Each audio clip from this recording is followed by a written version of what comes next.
বাংলাদেশে ৪৮টা প্রায় নিবন্ধিত রাজনৈতিক দল। কোন দলের নাম আমি বলিনি, কথাটাকে আমি জেনারেল রেখেছি। দায়ীদের বৈশিষ্ট্যই এটা, দায়ীরা জেনারেলি কথা বলে, যার যেই মেসেজ নেয়ার তারা সেখান থেকে নিয়ে নেয়।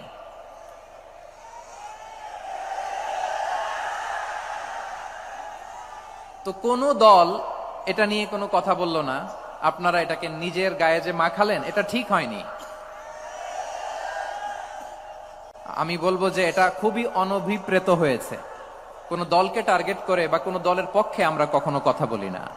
আমরা কোরআনের পক্ষে কথা বলি, ইসলামের পক্ষে কথা বলি, ঠিক কিনা বলেন?